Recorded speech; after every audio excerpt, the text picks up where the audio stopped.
Imagine a country rich enough to power industries, fuel global technology, and transform the lives of its people, yet trapped in endless conflict and poverty. Sudan is one of Africa's most resource-rich nations, sitting on vast reserves of gold and other strategic minerals. But instead of bringing prosperity, these resources have become a curse. From the deserts filled with unregulated gold mines to the Red Sea coastline that connects Africa to global trade routes, Sudan has quietly become a target of intense international interest. Powerful countries, corporations, and shadowy networks are drawn not by humanitarian concern, but by what lies beneath Sudan's soil. Gold that ends up in global markets, minerals essential for weapons, electronics, and modern economies, and strategic access that can shift regional power balances. The question is not whether Sudan is rich, but why that richness has never benefited its people. In this video, we are going to uncover the hidden story behind Sudan's earth minerals, why they are so valuable in today's world, and how foreign powers compete to control them. We will explore how global demand, geopolitics, and internal instability intersect, turning Sudan into a battleground for influence and extraction rather than development. This is not a story of conspiracy, but of economic interests, strategic calculations, and a global system that rewards access to resources over the well-being of nations that possess them. By the end of this video, you will understand why Sudan's land is so important to the world, and why control over its minerals may be one of the key forces shaping its past, present, and future. Sudan is often portrayed in the news through images of war, hunger, and political chaos, but rarely through the lens of what makes it so strategically important to the world.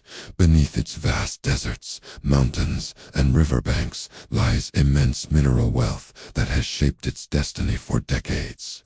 Gold, iron ore, copper, chromium, and other valuable resources are scattered across the country, making Sudan one of Africa's most resource-rich states. Yet this wealth has not translated into stability or prosperity. Instead, minerals have become deeply entangled with power struggles, corruption, and foreign interference. To understand Sudan's crisis, we must first understand what lies underground and why it matters so much in today's global economy. Sudan's appeal is not only about what it has underground, but also about where it is located. The country sits at the crossroads of North Africa, Sub-Saharan Africa, and the Middle East, with direct access to the Red Sea, one of the world's most important maritime trade routes. This position makes Sudan valuable for transportation, military presence, and global commerce. Control over ports, trade corridors, and supply chains adds another layer of interest for foreign powers when mineral wealth combines with strategic geography and weak governance. The result is a country highly vulnerable to external influence and exploitation. Russia has emerged as one of the most controversial actors linked to Sudan's mineral sector, particularly gold, through security agreements and the involvement of private military companies. Russian interests have reportedly exchanged military support and political backing for access to gold resources. This gold is valuable not only economically, but also strategically, as it can help bypass international sanctions and strengthen financial resilience. Beyond minerals, Russia has shown interest in establishing a naval presence on Sudan's Red Sea coast, which would expand its geopolitical reach. In this relationship, Sudan's instability becomes a tool, allowing resource extraction to continue with limited transparency or accountability. China's involvement in Sudan follows a different model centered on long-term economic engagement. For decades, China has invested heavily in Sudan's oil and infrastructure sectors, and mining has become part of that broader strategy.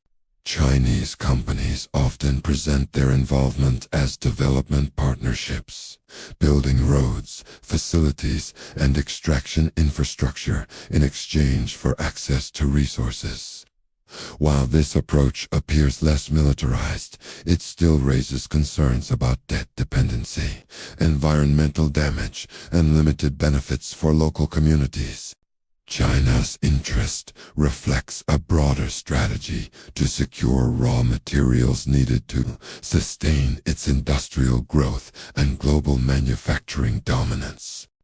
Gulf countries have also played a significant role in Sudan's resource landscape, particularly in gold and land investments.